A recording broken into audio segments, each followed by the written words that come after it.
Hi guys, எல்லாருக்கும் வணக்கம் and welcome to my channel. This is master Askin. So நம்ம channel subscribe பண்ணுங்கள், like பண்ணுங்கள், சேனல் வச்சுக்கோங்க.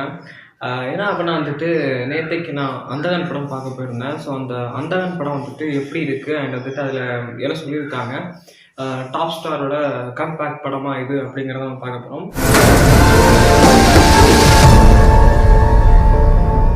ஸோ ஃபஸ்ட்டு இந்த படத்தோட கதை என்ன அப்படிங்கிறத பார்க்க முன்னாடி வாங்க நம்ம வீட்டுக்குள்ளே போகலாம்.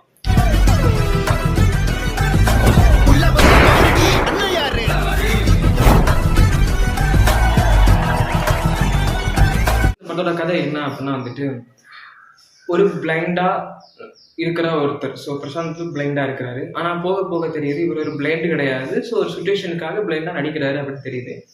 அப்படியே போயிட்டு இருக்கும்போது எதிர்பாராத விதமா ஒரு கொலைகளை இவர் பார்க்குற ஒரு சூழ்நிலை ஆயிடுது. ஒரு எதிர்ச்சியா ஒரு கொலையா பார்க்குற சூழ்நிலை ஆயிடுது.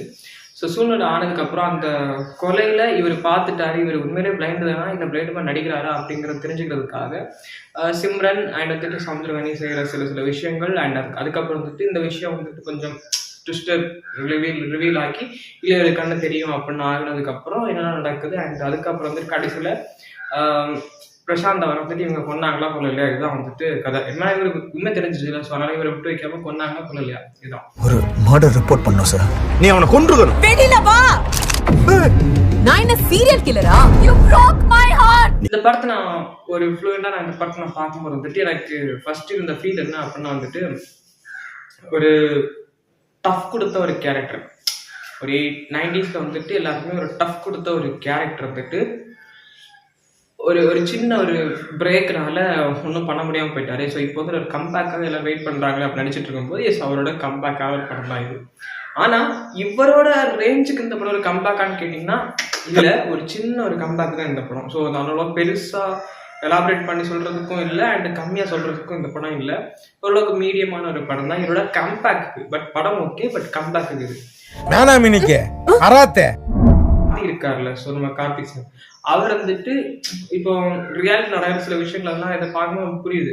சில ஒருத்தவங்க ஒய்ஃபாக இருக்கிறவங்க இன்னொருத்தோட அஃபேர் வச்சுக்கிறது, ஸோ இந்த மாதிரிலாம் இருக்கிறதுலாம் இருக்கிறது இல்லை. ஸோ அந்த இதை சின்னதாக காமிச்சிருக்காங்க. அப்படி காமிக்கும் போது அந்த இது எதிர்ச்சியாக சில சம்பவங்கள் நடந்து அதுக்கப்புறம் அதில் கதை இவங்க பார்த்து ஒரு கொலை மறைக்கு இன்னொரு கொலை, இன்னொரு கொலையை மறைக்கு இன்னொரு கொலை, அந்த கொலையை மறைக்கு அடுத்த கொலை, ஸோ இந்த மாதிரி போயிட்டே இருக்கும்.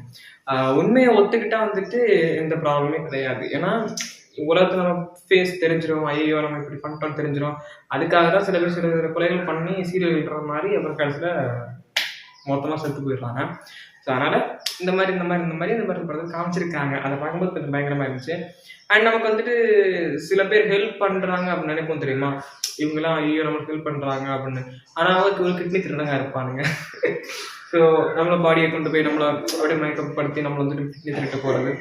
ஸோ இந்த மாதிரி ஏகப்பட்ட சீன்ஸ் எல்லாம் அந்த இதில் நிறைய விதமாக காமிச்சிருக்காங்க. அதெல்லாம் பார்க்கும்போது நல்லா இருக்குல்ல இருந்துச்சு. ஆனால் எனக்கு இந்த படத்தை ஒரு பர்டிகுலர் டைமில் நான் இந்த படத்தை பார்க்கும்போது ஒரு டைம் பீரியட் போயிட்டே இருக்குது. ஃபர்ஸ்ட் ஹாஃப் செகண்ட் ஹாஃப் போயிட்டே இருக்கும்போது எனக்கு சின்னதாக ஒன்று தோணுச்சு. என்ன அப்படின்னா இந்த படம் டாப் ஸ்டாருக்கு ஏற்ற படமா இல்லையோ அப்படின்னு தோணுச்சு. ஏன் அப்படின்னா அவருக்கு ஏற்ற படம் வேறங்க. இது ஒரு சின்ன படமா இருந்த மாதிரி ஃபீல் ஆச்சு. அவர் ஒரு அப்படி நடிச்சிருக்க வேண்டிய ஒரு ஆள். ஸோ ஆனால் ஒரு சின்ன படத்துலேயே அவர் எப்படியோ ஒரு கம்பேக் படம் கிடச்சிது அப்படிங்கிற சந்தோஷமா இருந்துச்சு. ஏன்னா இந்த அந்தகன் படம் வருது அதுக்கு போஸ்டர் இதுக்கு போஸ்டர் அப்படின்னு நிறைய ட்ரோலே பண்ணாங்க. என்னன்னா ஃபுல் மூவியை போஸ்டர்லேயே விட்டுருவாங்க போல அப்படின்ட்டு. ஸோ அந்த அளவுக்கு இந்த படத்தை ட்ரோல் பண்ணி கடைசியாக தான் அந்த படம் வந்ததுக்கு ஒரு சம்பவம் பண்ணி தான் போயிடுச்சு. வேற லெவல்.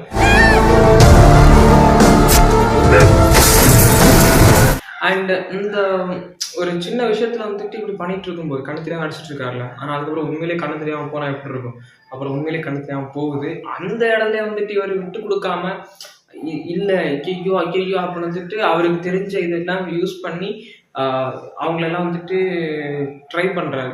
மீன்ஸ் கொல்றதுக்கும் அண்ட் அவங்கள பழி வாங்குறதுக்கும் ட்ரை பண்றாரு. பட் கொஞ்ச நேரம் கழிச்சு அவருக்கு புரியுது இல்லை பழி வாங்குறதால ஒரு பிரச்சனை கிடையாது அப்படிங்குது.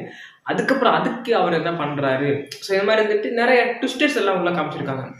நம்ம பிரசாந்த் சார் ஒரு பியானோ ஆர்டிஸ்டாரா இவர் நடிச்சிருக்காரு. மீன்ஸ் நார்மலா ஏன்னா நிறைய வருத்தங்களை தெரிவிக்கிற ஒரு படமா தான் இருக்கு இந்த படம். என்ன அப்படின்னா இப்போ நார்மலாக வந்துட்டு ஒரு மியூசிஷியன் ஒரு மியூசிக் வாசிக்கிறாங்க அப்படின்னா வந்துட்டு கொஞ்சம் நல்லா வாசிக்கல, நான் லைட்டாக இந்த ஒரு மிஸ்டேக் இருந்தாலுமே வந்துட்டு ஏய் நல்லா இல்லை பாய்க்க அப்படி சொல்லுவாங்க. ஸோ ஆனால் வந்துட்டு கொஞ்சம் கண்ணு தெரியாமல் பிளைண்டாக நடிச்சு ஒரு விஷயம் பண்ணும்போது சுமாராக வாசிச்சா கூட சூப்பராக சொல்கிறாங்க அப்படிங்க அது அவருக்குள்ள ஒரு சின்ன இயக்கம் இருந்தது. இந்த படத்தை வந்து காமிச்சிருந்தாங்க. அந்த படத்தோட அந்த கேரக்டரோட இயக்கம், அந்த இயக்கத்தை வந்துட்டு சூப்பராக காமிச்சது எனக்கு ரொம்ப பிடிச்சிருந்துச்சு.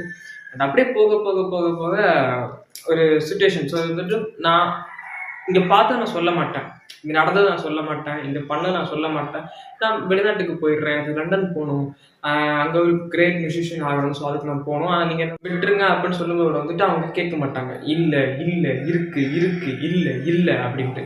ஸோ அவர் அதெல்லாம் வந்துட்டு விடவே விடாமல் அவரை போட்டு தூக்கி போட்டு சாவடிக்கிற மாதிரி ஏகப்பட்ட விஷயம் அவர் வந்துட்டு செஞ்சு நான் வந்துட்டு எங்கள் வீட்டில் இவ்வளோ கூட்டு போகும்போது வந்துட்டு அவங்க சொன்னாங்க, என்ன ஒருத்தனை இவ்வளோ அடிக்கணும் போட்டு அப்படி மாதிரி. ஏன்னா அவங்க சொன்னது என்ன மீன் பண்ணிங்கன்னா வந்துட்டு பிளைண்டாக இருக்கிற ஒரு கேரக்டரை இந்த அளவுக்கு வச்சு செய்யணுமா அப்படி மாதிரி. ஸோ அப்படி சொன்னாங்க. எனக்கு வந்துட்டு அது கேட்கும்போது ஆமாம் இல்லை ஒரு பிளைண்ட் பர்சனை இந்த அளவுக்கு போட்டு இது பண்ணணுமா. ஏன்னா நீங்கள் அந்த படத்தை பார்க்கும்போது வந்துட்டு உங்களுக்கு புரியும், என்னடா இது கண்டவெல்லாம் போறதெல்லாம் ஆபத்தாக இருக்குது. இங்கே காலேஜ்னா இங்கே புதகுலியாக இருக்குது, சரி அங்கே காலேஜ் வேண்டாம் இங்கே காலேஜ் அங்கேயும் புதகுலியாக இருக்குது, எங்கே இருந்தால் காலை வைக்கிறது அப்படிங்கிற மாதிரி நின்றுக்கிட்டு இருக்கிறதே உள்ளே போயிட்டு இருக்கோம். ஸோ அந்த மாதிரி நிறைய விஷயங்கள் வந்துட்டு காமிச்சது ரொம்ப வந்துட்டு அள்ளு விடுற சீக்வன்ஸாக இருந்துச்சு. நான் என்ன சீரியல் கில்லரா? You broke my heart. Lucky man sir நீங்க. அதை நினைச்சு பார்க்கும்போது வந்துட்டு ஓகே, எனக்கு என்ன சொல்லிட்டு தெரில. அந்த நான் நினைச்சேன் அந்த படம் ஏதாவது சப்ப படமா இருக்குன்னு நினைச்சது படம் அதான் வந்து இவ்வளோ டிலே நான் வந்துட்டு தேட்டர் போய் பார்க்கறதுக்கு.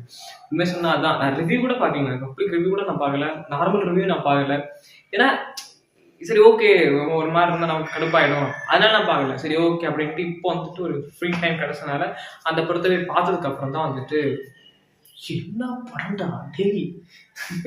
ஸோ நீங்கள் ரொம்ப லேட்டு அப்படின்னு வந்துட்டு என்கிட்ட ஏதாவது சொன்னீங்கன்னா வந்துட்டு இனிமேல் இப்படி நடக்காது. ஏன்னா இந்த படம் வந்துட்டு என்னை பார்க்க நிறைய தயக்கங்கள் இருந்துச்சு. ஸோ அதான் இந்த பேசிக்கான ஒரு ரீசன் இந்த படத்தை நான் இவ்வளோ நாள் கழிச்சு ரிவ்யூ பண்ணுறதுக்கு. யாரும் என்னை தப்பாக நினச்சிக்காதீங்க. அண்டு ஃபர்தராக அடுத்தடுத்த இதெல்லாம் வந்துடும். ஸோ வேற என்ன அப்படின்னா வந்துட்டு ஆக்டிங்ஸ். ஸோ நம்ம பிரசாந்த் சாரோட ஆக்டிங் வந்துட்டு ஓகே, இதுக்கு இது ஓகே அந்த மாதிரி தான் இருந்துச்சு. ஆனால் அவரோட ஆக்டிங் இன்னும் வந்துட்டு இதில் கொடுத்துருக்கலாம், இன்னும் அவரோட இன்புட் லெவல் இதில் சேர்த்துருக்கலாம் அப்படின்னு தோணுச்சு. It's okay. பட் ஆனால் வந்துட்டு சிம்ரன் அண்ட் வந்துட்டு Samuthirakani and Yogi Babu, Urvashi ma'am and இவங்களோட எல்லாரோட ஆக்டிங்குமே வந்துட்டு இந்த படத்தை தாங்கி நிறுத்திருக்க சொல்லணும்.